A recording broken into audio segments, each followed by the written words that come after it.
This is the brief on simple systems for building a solid, sustainable network marketing team. We're looking at Sarah Robbins' The Multiply Method. I mean, this is the blueprint she used to build a sales organization that does over $2 billion a year. The whole idea? Think of it like franchising, but you get to skip all the huge startup costs. So how do you get that kind of growth? Well, it really boils down to 3 simple, repeatable systems. First, your success depends on systems that are just so simple that anyone can do them. The goal is duplication, right?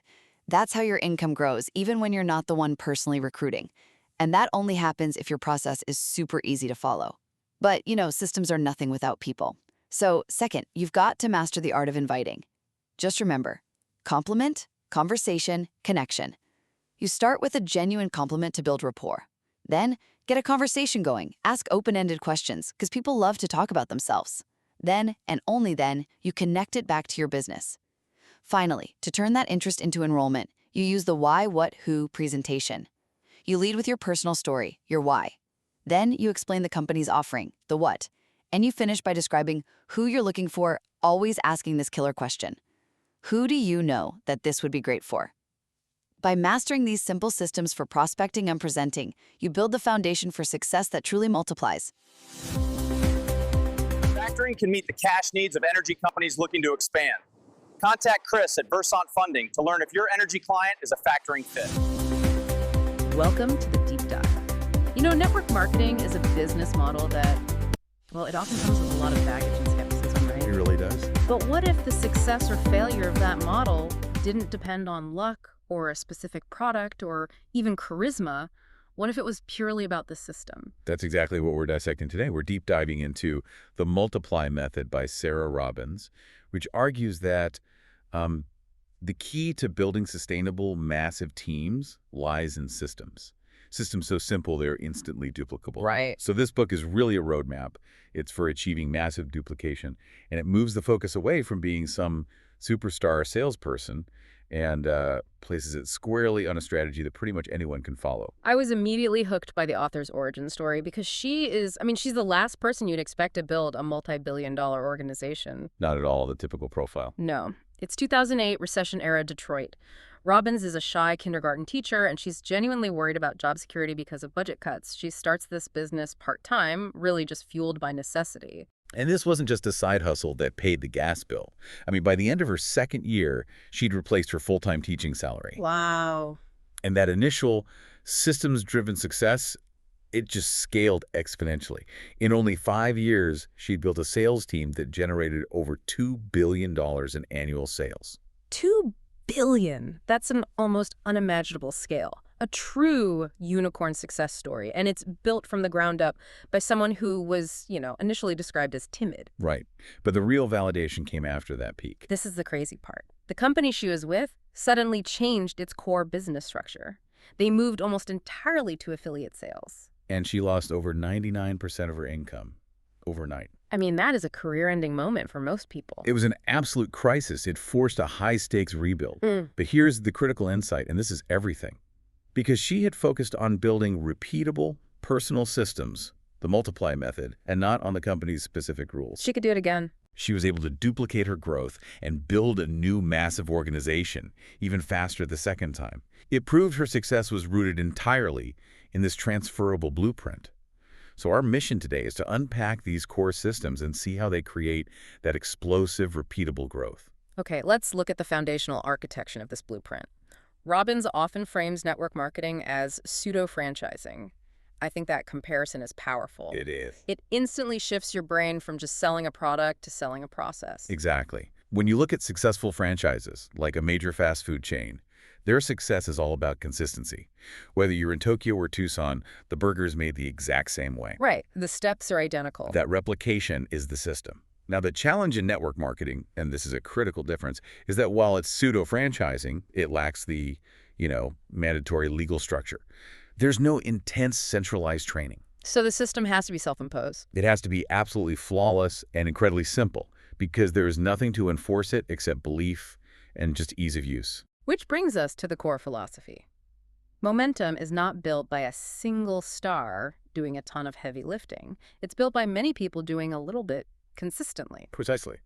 The system has to be accessible enough for the least experienced part-timer to execute successfully, like right away. If the system is complex, people drop off and duplication dies. The simpler the system. The greater the multiplication. Robbins boils these initial steps down to 3 core duplicable stages: prospecting, presenting, and closing. Okay, let's start at the beginning. Prospecting, or what she calls the art of inviting. She notes that top earners all share one key trait, but it wasn't natural sales ability. What was it? They are simply great prospectors who talk to many people. They just understand the raw numbers game.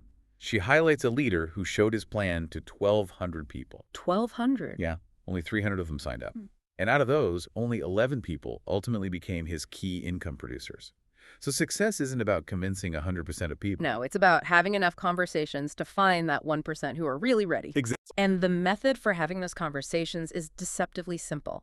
Compliment, conversation, connection. It prioritizes the person over the pitch. It's designed to overcome that awkwardness most people feel. The compliment has to be genuine. You might find something on their social media to reference.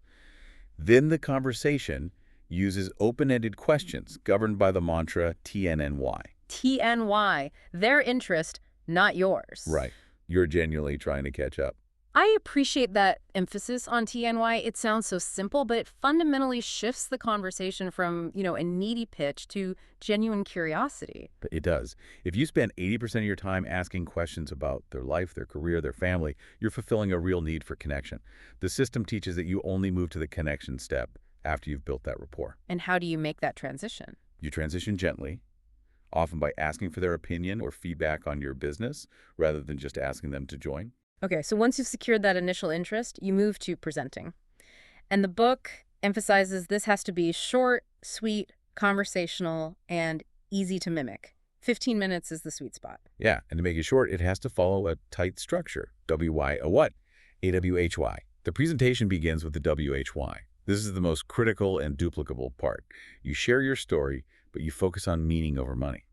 So not, I made X amount of dollars. No, more like, why did you start? Maybe it's funding your kid's education, or paying off debt, or having the ability to travel. It provides an emotional anchor. I see why that's first. If you lead with the pay plan, you sound like a salesperson. If you lead with the freedom the business provides, you sound like a visionary. Exactly. The what is just a quick overview of the product and the compensation. Keep it high level. And the WHO is defining who you're looking for, customers or partners, and then immediately turning it back to them. Who do you know that this would be great for? That referral-based approach takes the pressure off. So after presenting, you move to the closing phase, which is really about handling objections. The book gives us a classic formula, the feel, felt, found method. Right. It's a mechanism for validation. You acknowledge their feelings. I understand how you feel. I felt the same way. But here's what I found out. It shifts the conversation away from being defensive. That sounds like a classic sales script. Does the book address how to use that without sounding, artificial, especially for a new person? It does. It stresses that distributors should lean on team stories, not just their own.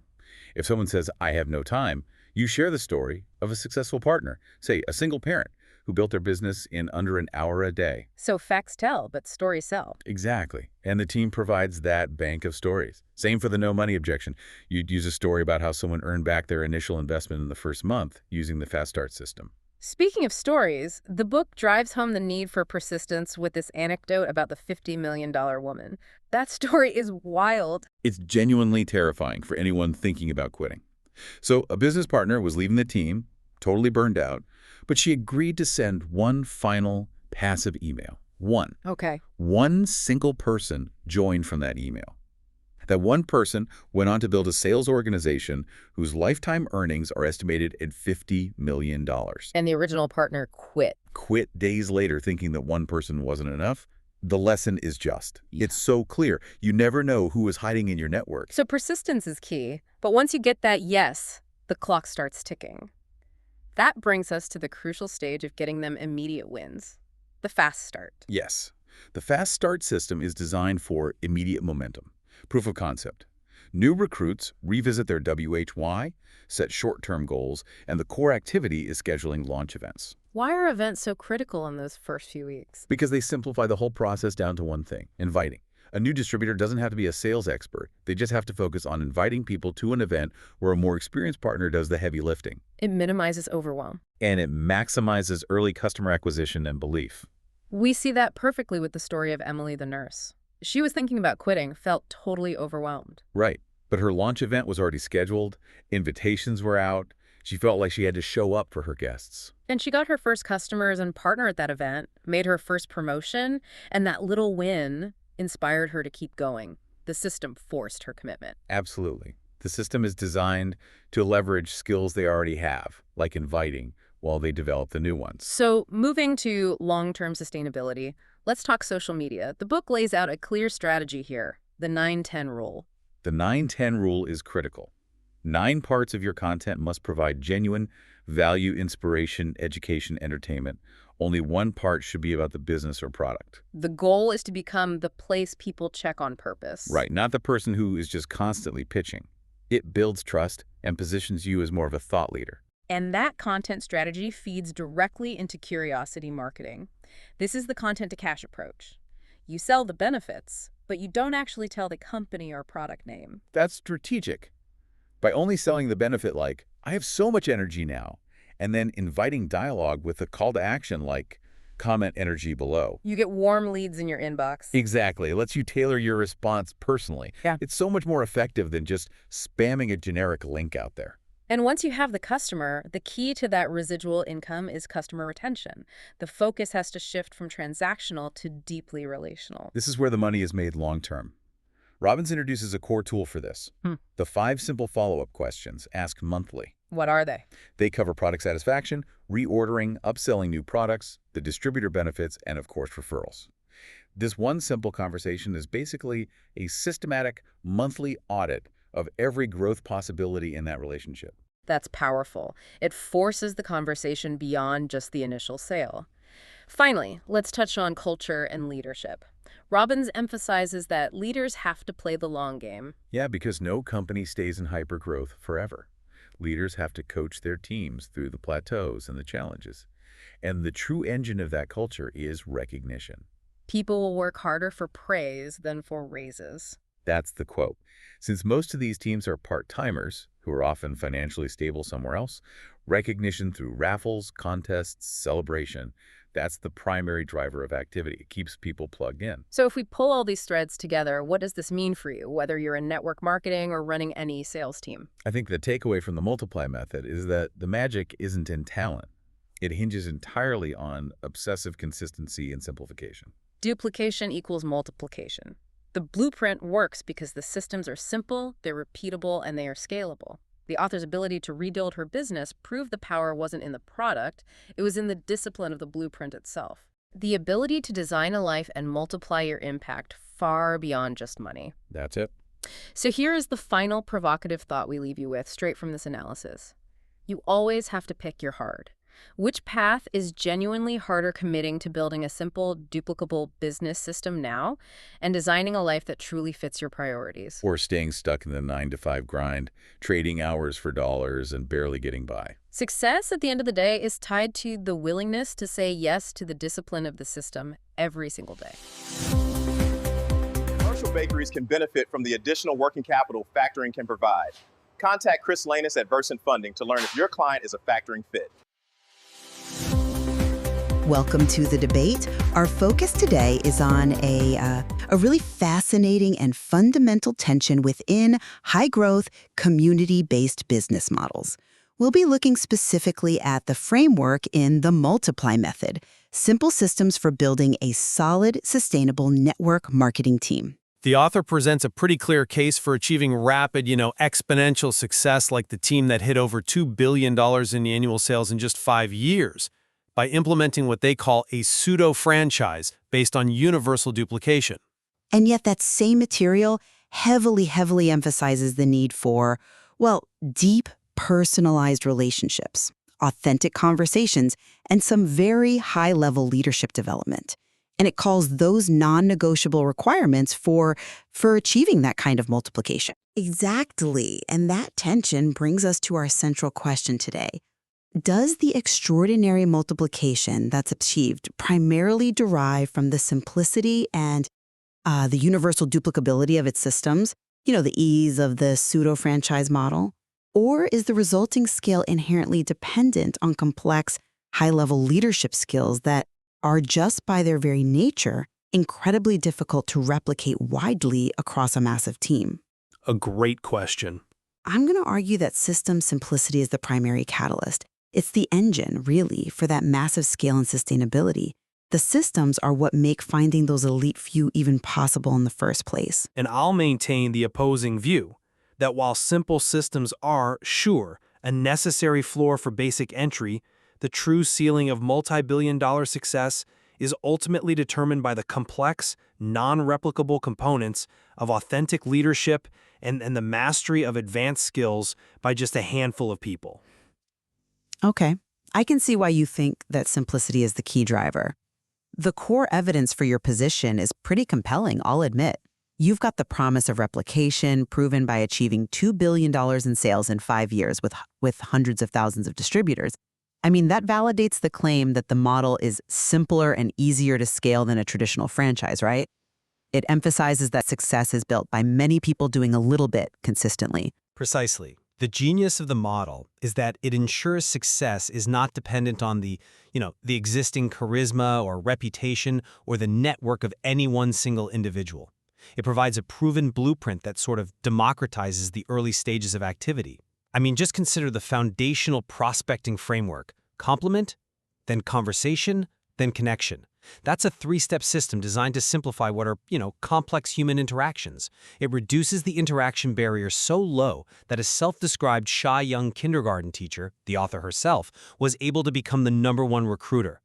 The system provides these universally applicable low-barrier steps that literally anybody can follow to generate initial sales and start building a team. And that widespread low-friction duplication, well, that's the structural foundation of the billion-dollar result. That's a very clear articulation of the entry point, but I would frame the outcome very differently. While systems like complement, conversation, connection are, they're excellent for initial activity, the lasting, high-level multiplication is driven by success factors that fundamentally resist that kind of wide-scale simplicity. The data provided by the author herself indicates a massive concentration of success. We know that in our own largest sales organization, the one that achieved that $2 billion figure, 60% of the sales volume came from only 6 of the 300 people she personally sponsored. That is a crucial distinction and a very strong piece of evidence. I agree. It implies that the key to multiplication lies not in the simplicity of the early steps taken by the masses, but in the complex, non-duplicable skill set required to develop that handful of all-stars who can scale from, say, 6-figure years to 6-figure months. And to manage this level of complexity, they require specialized training, like the Made to Multiply mastermind programs, which are not simple or universally available at all. And furthermore, consider customer retention. The material stresses that retention relies on building these intensely relational, non-transactional bonds. We're given the example of Travis, a leader known for prioritizing relationship over revenue by personally sending flowers and texts to his clients. That is a level of customized, high-touch dedication that it resists mass systemic duplication. You simply cannot systemize that quality of authentic, personalized emotional labor across a team of hundreds of thousands. That concentration of success is indeed the necessary counterpoint to the theory of universal duplication, but it forces us to look at why the system allows for that concentration. If the system is so simple and designed for success, why the high rate of attrition at the base level? You're referencing Mark's story, I assume, where out of 120 people who attended his presentation, 13 signed up and 12 of those 13 dropped out almost immediately. That suggests the simple system is highly fragile and fails to mitigate the inevitable human factors, things like rejection, disappointment, and just plain apathy. I'm sorry, but I just don't buy that the fragility is merely a minor, expected side effect. The system promises simple replication, but the failure rate for replication at the base level it's catastrophic. If success is genuinely about duplicating those simple steps, why isn't the process resistant to these normal human frailties? The outcome suggests the system is optimized for recruitment volume, for a high-speed search, rather than emotional endurance or the long-term retention of the average person. But I'd argue that volume is the precise purpose. Attrition doesn't negate the system's effectiveness, it defines its utility as a filter. The sheer volume of outreach enabled by the simple prospecting system, the thousands of necessary conversations, is explicitly intended to facilitate the search for that rare one individual who will become your star distributor. The system acts as a high-volume funnel. Okay. And once those few high-impact individuals are identified, the complexity shifts. They transition out of that simple recruitment system into structured, sophisticated support. For example, the organization uses the Future Fives program. This isn't some simple checklist. It's a serious commitment where these developing leaders participate in mandatory weekly group coaching, they define specific goals, and they're held accountable for very high-level activity. The simplicity handles the scale of the search and initial activity. The advanced systems handle the success of the found. That advanced support, while effective for the few, brings us directly back to the problem of inherent complexity. I mean, if the core principles are truly simple, how do we justify the fact that achieving sustainable multi-billion-dollar growth requires increasingly complex and non-replicable tools reserved exclusively for the top tier? Right. Take, for instance, the Power Shot strategy sessions reserved for key leaders. The leader running that session has to conduct a granular, customized assessment of individual leaks in your pipeline. They're analyzing everything from personal belief and mindset to specific skill gaps and their fundamental desire. Then they plan detailed, measurable targets, what we'd call KPIs, on a customized basis for that individual. That highly personalized emotional and technical diagnostic process is the absolute antithesis of a simple, uniform plug-and-play system. But the complexity is explicitly tiered by design. And that tiered structure is in itself a highly effective, duplicatable leadership strategy. The masses of the organization, the hundreds of thousands of distributors, they benefit from and succeed using the simple systems like prospecting, presenting, and fast start training. That is where the broad foundational success and volume come from. But their volume only accounts for 40% of the total success. Nevertheless, that 40% represents massive initial scale. Meanwhile, the top-tier success, driven by those 6 key leaders who contribute 60% of sales, that is strategically optimized using advanced frameworks like Power Shots. The real genius here is the tiered approach. It's like a specialized curriculum. The simple systems are the required 101 course for everyone, providing the initial tools for activity, and the advanced frameworks are the postgraduate seminars reserved for the elite few. This strategic segmentation ensures maximum efficiency across the entire organizational structure. It maintains the spirit of systemization, even if the tools themselves become bespoke at the top. That's a compelling framework, but I still struggle with the final contradiction here. How do you systemize the inherent demand for deeply personal authenticity?